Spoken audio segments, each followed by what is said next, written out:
어제는 하나님의 창조와 하나님이 사람을 지으신 이유와 목적에 대해서 생각을 해봤는데요. 하나님은 오직 말씀으로 천하 만물을 단번에 창조하셨습니다. 하나님의 의지를 가지고 말씀하시자 그 말씀하신 대로 되었다 하고 성경은 기록합니다. 하나님이 지으신 세상은 참 아름다웠고 충만했으며 온전했습니다.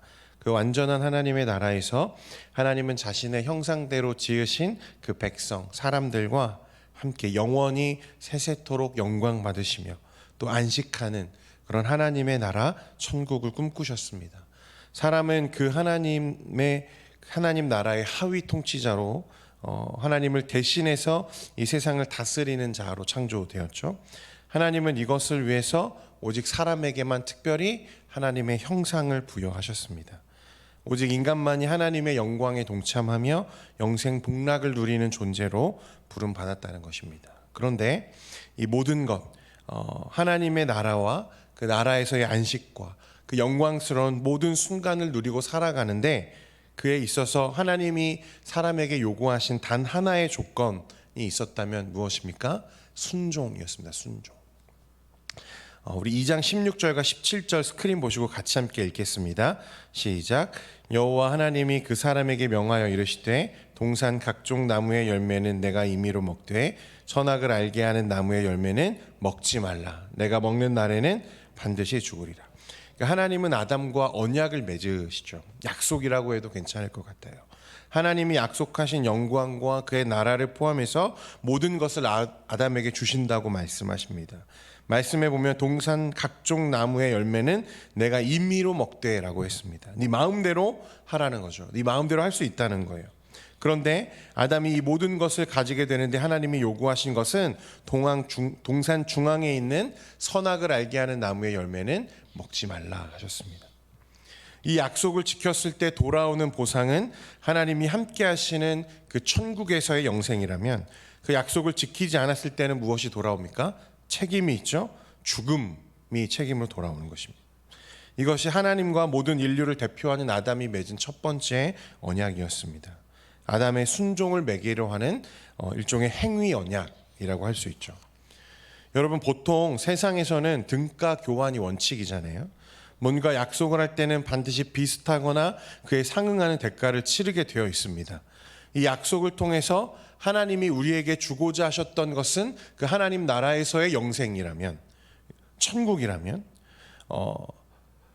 그런데 하나님이 그 천국을 주시면서 우리에게 요구하신 그 대가는 무엇입니까? 오직 순종이죠, 순종. 그런데 그것도 어려운 순종입니까? 아니면 아주 쉬운 순종입니까? 아주 쉬운 순종이었어요. 고작 저 동산 중앙에 있는 나무의 열매, 그것 하나만 먹지 말아라 라고 말씀하시는 거죠. 여러분, 우리에게는 순종이 굉장히 어려운 일이잖아요. 그렇죠? 하나님의 말씀을 지키며 살려고 노력하다 보면 그게 얼마나 어려운 일인지 너무 잘 알게 되죠. 그런데 아담에게는 그 순종이 결코 어려운 일이 아니었어요. 그리고 그 아담에게 요구하셨던 순종조차도 사실은 너무나 쉬운 일이죠. 그러니까 이것을 통해서 우리가 무엇을 알 수 있냐면 하나님의 형상을 부여받았던 아담, 그 온전함이 남아있던 아담에게는 이 순종이 어려운 일이 아니었고, 그래서 하나님의 뜻을 행할 수 있는 능력이 충만하게 부여된 그 아담에게는 이게 결코 무리한 요구였거나 하나님의 창조가 부족해서 그가 타락하게 된 것이 아니라는 것을 우리가 기억해야 된다는 것입니다. 그런데 이후에 오늘 이제 3장 말씀에 가보면 뜻밖의 정말 놀랍도록 이 완전했던 아담이 참혹한 실패를 경험하게 되는데 오늘 본문이 우리에게 그 이야기를 들려주고 있습니다. 말씀 1절에 보면 하나님이 지으신 세상에 불청객이 하나 찾아옵니다. 뱀인데 1절 말씀 같이 보겠습니다. 시작. 그런데 뱀은 여호와 하나님이 지으신 들짐승 중에 가장 간교하니라. 뱀이 여자에게 물어 이르되 하나님이 참으로 너희에게 동산 모든 나무의 열매를 먹지 말라 하시더냐. 이 뱀은 요한계시록 20장에 보면 옛뱀 곧 사탄이라고 말씀합니다. 용을 잡으니 곧 옛뱀이요 마귀요 사탄이라 잡아서 1000년 동안 결박하여 라고 말하죠. 완전하고 아름다운 세상에 초대받지 않은 불청객이 찾아왔습니다. 무단 침입자죠. 이 뱀은 말씀에 기록하는 대로 정말 간교했습니다. 그는 먼저 하와에게 찾아가서 물었죠. 하나님이 참으로 너희에게 동산 모든 나무의 열매를 먹지 말라 하시더냐. 사탄의 첫 말은 하나님에 대한 모함이죠. 여러분, 사실이 아닙니다. 하나님은 아담과 하와에게 세상을 맡기시면서 뭐라고 하셨습니까? 동산에 있는 모든 열매를 내 임의로 먹어라. 다 가져도 좋아. 근데 무엇만 먹지 말라고 하셨죠? 선악과만 먹지 말라고 하셨어요. 그런데 사탄은 뭐라고 말합니까? 단 몇 마디 거짓말로 마치 하나님을 인색하고 사람을 빈곤하게 하고 억압하는 하나님으로 보이게 만들죠.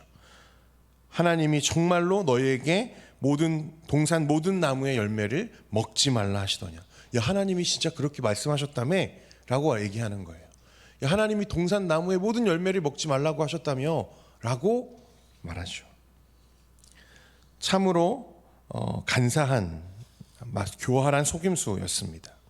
그런데 이 사탄의 속임수와 거짓말에 대한 여자의 반응을 여러분 살펴보십시오. 2절과 3절, 여자가 뱀에게 말하되 동산 나무의 열매를 우리가 먹을 수 있으나 동산 중앙에 있는 나무의 열매는 하나님의 말씀에 너희는 먹지도 말고 만지지도 말라. 너희가 어떻게 할까 하노라? 죽을까 하노라.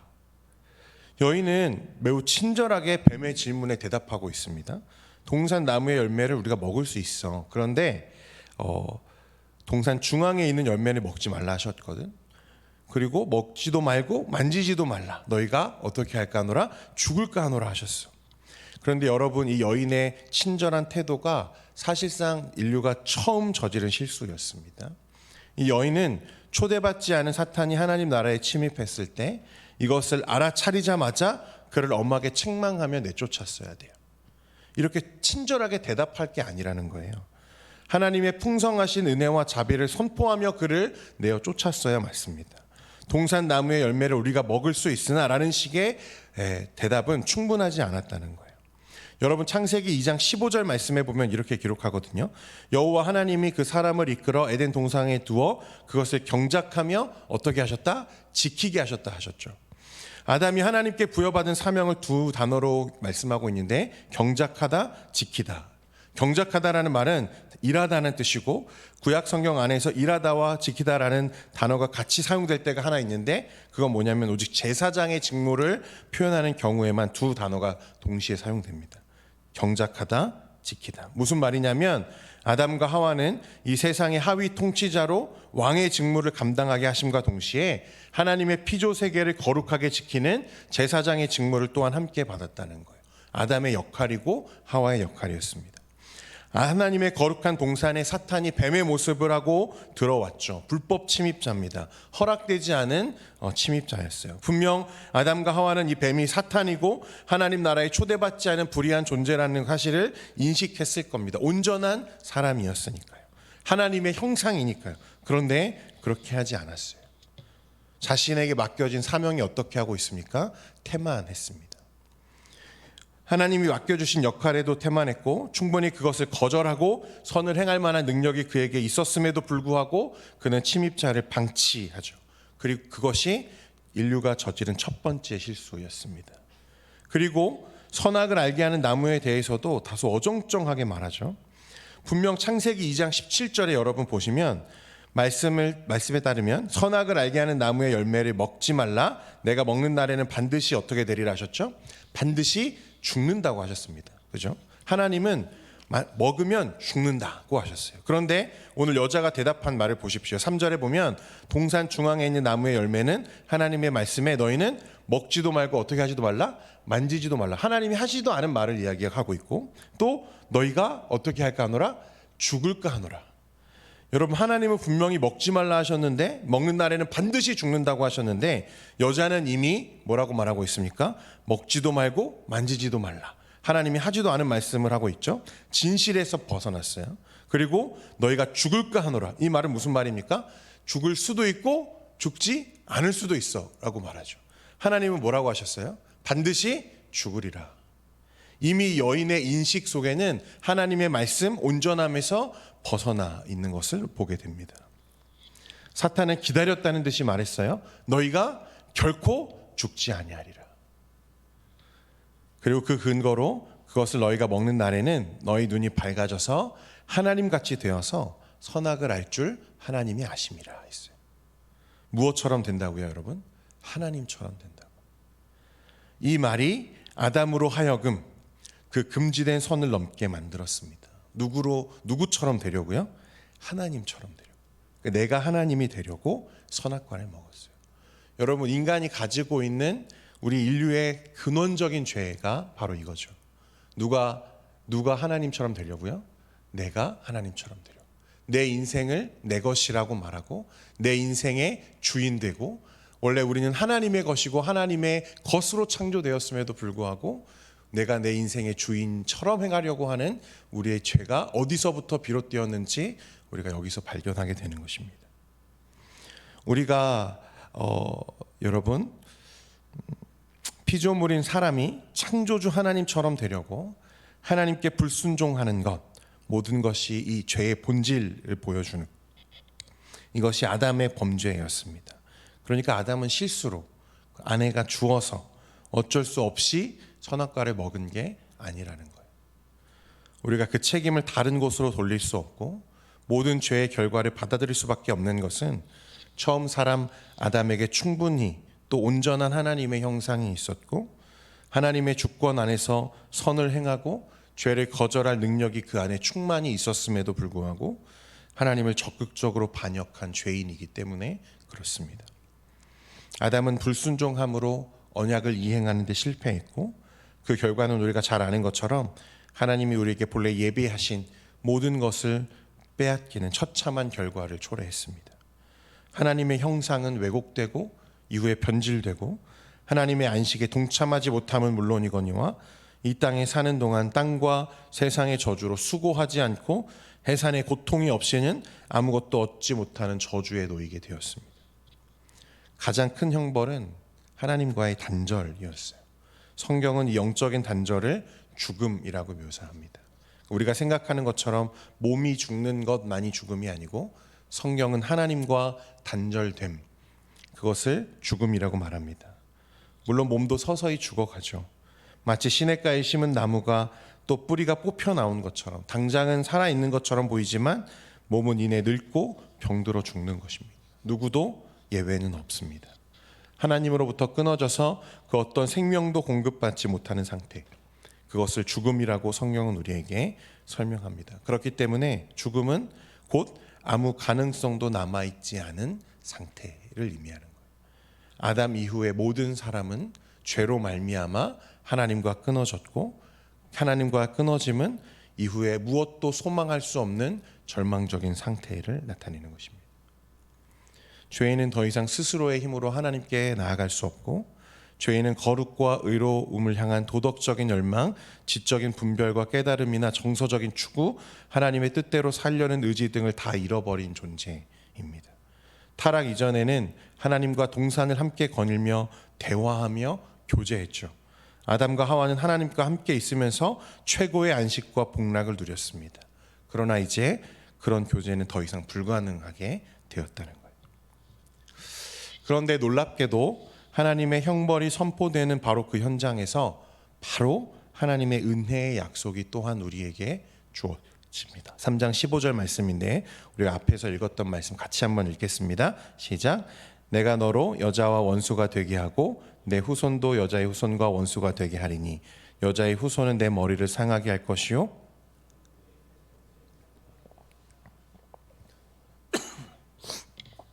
후에 여인의 죄송합니다. 여인의 후손 중 한 사람이 와서 뱀의 머리를 밟고 영적인 전쟁과 다툼을 끝낼 구원자가 올 것을 우리에게 약속하는 말씀입니다.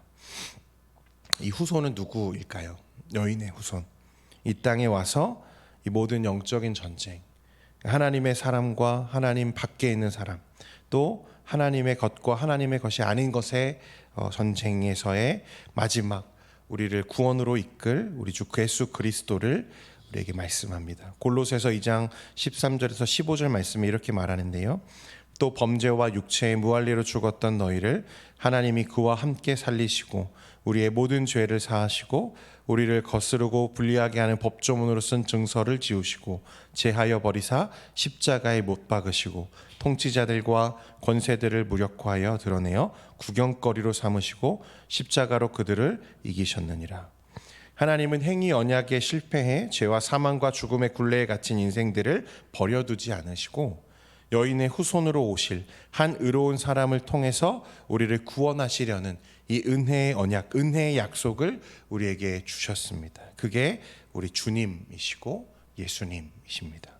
실패한 우리 인생을 구원하시기 위해 놀라운 계획을 준비하셨어요. 순종하지 못한 우리를 위해 오직 하나님의 말씀에 순종하여 이 땅에 오시고 그 예수님을 십자가에 대신 죽게 하심으로 우리의 모든 죄의 문제를 해결하셨습니다. 사망과 죽음의 굴레를 주님이 끊어내신 거죠. 요한복음 1장 12절 말씀, 그래서 어떻게 우리가 무엇을 믿고 있는지 함께 보겠습니다. 시작. 영접하는 자 곧 그 이름을 믿는 자들에게는 하나님의 자녀가 되는 권세를 주셨다. 예전에는 하나님의 말씀에 순종하면 하나님의 백성으로 살 수 있었지만 이제는 무엇입니까? 주님, 순종하신, 온전히 하나님의 말씀에 순종하시고 구원을 이루신 예수 그리스도를 영접함으로 그 이름을 믿는 자들에게 무엇을? 하나님의 자녀가 되는 권세를 주신다고 약속하셨습니다. 이제는 순종이 아니라 은혜로, 하나님의 그 모든 은혜로 그 예수 그리스도를 믿는 믿음으로 말미암아 우리에게 구원의 은혜를 주신다고 약속하십니다. 예수 믿으면 우리의 죄가 사라질 뿐만 아니라 하나님이 우리를 자녀로 받으신다고 약속하셨습니다.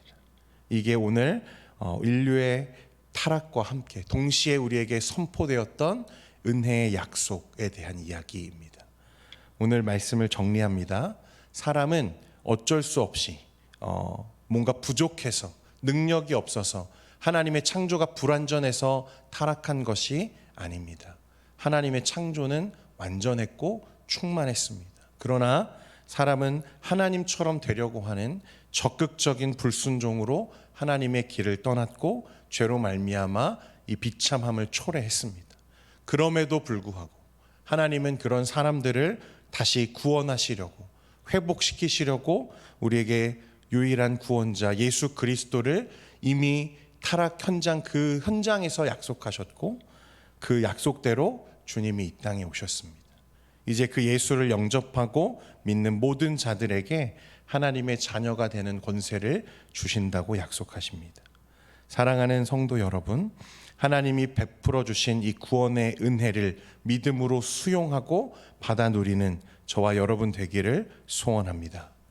이 예수를 끝까지 바라볼 수 있는 저와 여러분 되기를 축원드립니다. 기도하겠습니다. 거룩하신 하나님 아버지, 오직 예수 그리스도를 믿는 믿음으로 하나님의 나라를 이 땅에서 온전히 누리며 충만하게 살아가는 우리 모든 우리 성도들 될 수 있도록 은혜 베풀어 주옵소서. 오늘 하루의 삶 가운데에서도 그 주님과 동행하는 우리가 되기를 원합니다. 예수님의 이름으로 기도합니다. 아멘.